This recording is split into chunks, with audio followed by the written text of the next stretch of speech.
Well, European Commission President Jean-Claude Juncker says a deal to ensure a smooth British exit from the European Union is still possible, but that he is warning that the risk of a no-deal Brexit remains very real.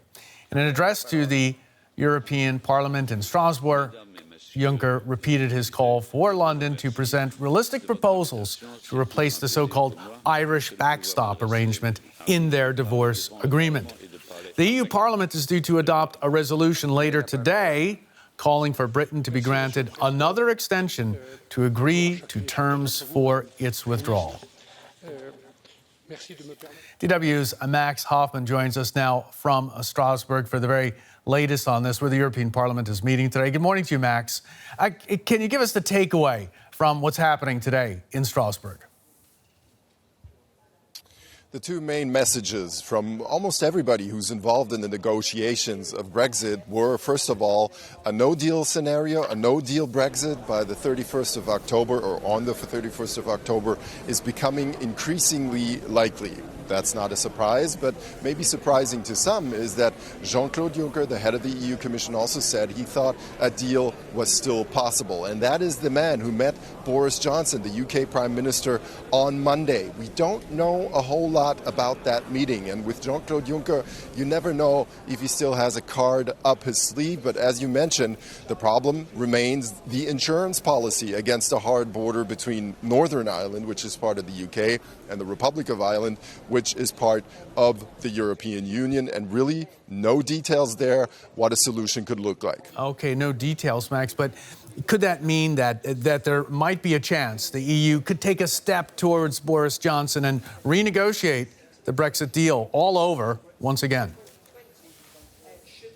Well, all over, certainly not. If they touch something in the withdrawal agreement, which they have always rejected, by the way, it would only be the backstop. And the only really solution that is being sort of floated in Brussels is to limit the scope of the backstop. It wouldn't be applicable to all of the UK, but only to Northern Ireland. I don't want to get into the details, but the man himself, Jean-Claude Juncker, head of the EU Commission, can probably explain all this, what the backstop is for, better than I do.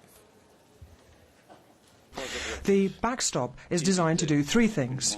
First of all, to avoid a physical hard border on the island of Ireland. Secondly, to safeguard the integrity of the single market and, above all, the place of Ireland in that market. And thirdly, to protect North-South cooperation and the all-Ireland economy, which is absolutely crucial for stability and peace in Ireland and indeed enshrined in the Good Friday Agreement.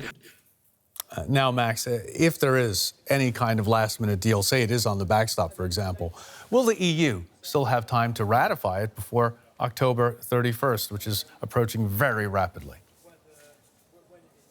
We talked to some EU parliamentarians here because, don't forget, here in Strasbourg, the last word is up to the EU Parliament. They will have to give their thumbs up in order to make this work, and they said there's no time left to make all of this happen until the 31st of October, not even taking into account that the House of Commons, so the UK Parliament, isn't even in session. It's on a forced vacation, forced by Boris Johnson, the UK Prime Minister. So that doesn't mean it won't happen. If they do find a solution at the last second, for example, at the meetings of the leaders of the European Union, so the EU Council at the end of October, then what we expect to happen is a technical delay of Brexit, or a technical extension for a couple of weeks to get this done, but that would only be technical, and that's probably something that the UK Prime Minister Boris Johnson could very well sell at home, even to the Brexit hardliners. Okay, Max, thanks so very much for bringing us up to date from Strasbourg.